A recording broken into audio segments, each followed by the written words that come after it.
Hey guys, welcome back to our channel, Eaton Squad. My name is Addie. So for today's video are the departure rules in exiting the Philippines for June 2023. This is for all categories. Details coming right up.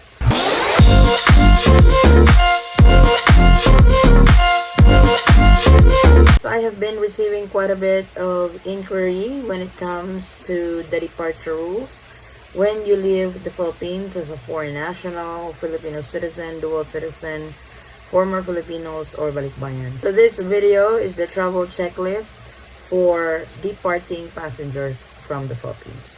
Let's start with exiting foreign nationals. So for exiting foreign nationals, your checklist will be your foreign passport, your valid extension letter or ACR card. So if you have stayed in the Philippines for more than 30 days, you will apply for an extension at the Bureau of Immigration office. Usually, the officer at the airport will ask for that extension, making sure that your stay in the Philippines is valid. So when you guys extend your visa in the Philippines, do not throw away that receipt or that paperwork given to you that you have extended your visa. They should automatically see that in your passport too, because they put a sticker on it when you extend your visa. Of course, your plane ticket, that's very important, and the Immigration Clearance Certificate or ECC. This is applicable to foreign nationals who have stayed in the Philippines for 6 months or more.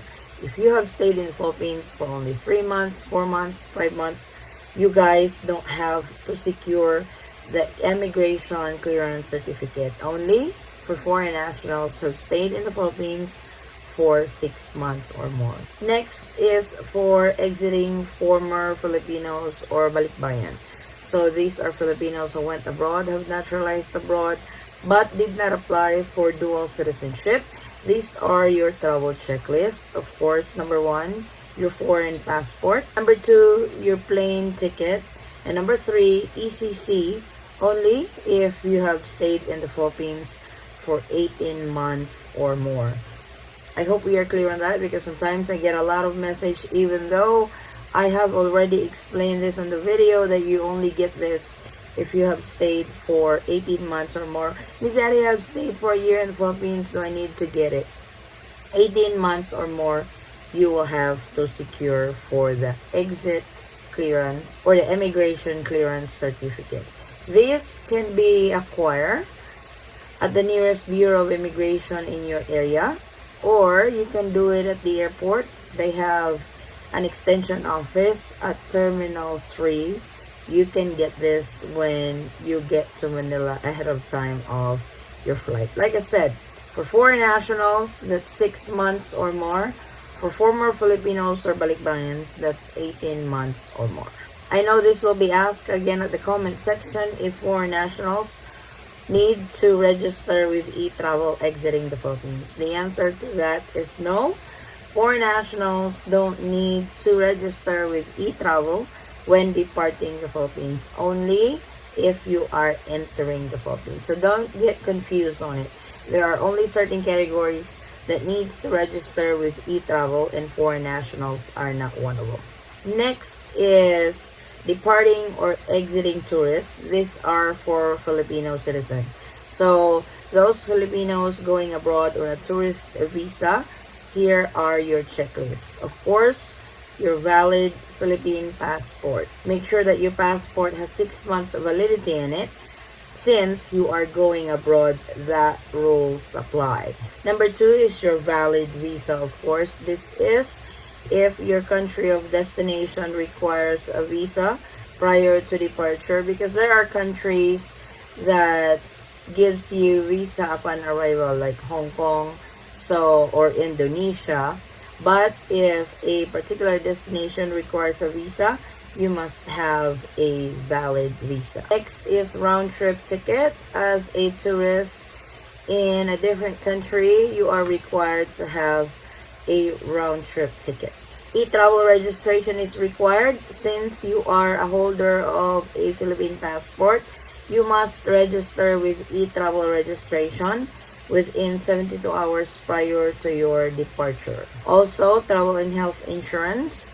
It is highly encouraged to get this since you are vacationing abroad. Make sure that you are covered in health or any emergencies acquired while abroad. So if you guys can afford it, make sure to get it.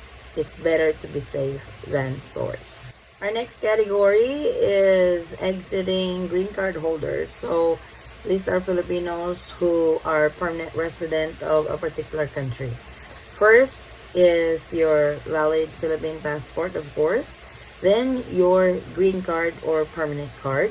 Third is your plane ticket. Fourth is a travel registration. Since you are a holder of a Philippine passport, you are required to register with e-travel registration within 72 hours prior to your departure. And lastly, travel tax. There are certain requirements for Filipinos that needs to purchase travel tax ahead of time. I am going to do a separate video on this, on who are required to pay travel tax. I put this requirement in here because usually they charge you if you are first time traveler outside of the Philippines. Please correct me if I'm wrong, but usually you have to pay for travel tax. Next is exiting dual citizens. So for dual citizens, you must have your valid foreign passport, your valid Philippine passport since you are a dual citizen, your plane ticket, e-travel registration. Since you are a holder of a Philippine passport, you must register with e-travel registration. Now, there are dual citizens that don't have Philippine passports with them. So what they carry is their foreign passports and their dual citizenship paperwork. If that's the case, you don't need to register with e-travel registration since you are only carrying your foreign passport. Please remember, e-travel registration on departure rules only applies to Philippine passport holders. And lastly, exiting as a first-time immigrant. These are for K1 visa holder or CR1 visa holder. First, of course, your valid Philippine passport. Second is your visa. As a K1 visa or a CR1 visa, you are granted a visa from the U.S. Embassy. This should be attached in your passport. So that's very important because if you are under this category, you should have a visa. Next is plane ticket, of course. This does not require a round-trip ticket. Since you are not leaving the Philippines as a tourist, you are leaving as an immigrant, you can actually purchase a one-way ticket. Then the e-travel registration. Since you are a holder of a Philippine passport, you must register with e-travel registration 3 days prior to departure. It could be 2 days prior to departure or it could be on the day of your departure. So you have 3 days to register with e-travel registration. And then the CFO.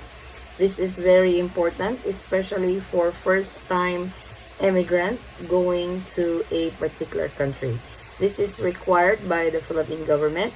Before, you have to go through classes, but at the moment, since the pandemic, they only do telephone interviews and they will send you a certificate that you have completed this class. So this is very important. Don't ignore this requirement because you may not be allowed to leave the Philippines without the CFO sticker or CFO certificate. So that is so far the travel checklist for Filipino citizens, dual citizens, former Filipinos or Balikbayans, and foreign nationals.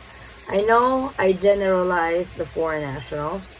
I did not include the 13A and SRRV category. But let me add that up on this video. For 13A, the immigration will usually ask for your permanent resident card if you have one or the probationary card.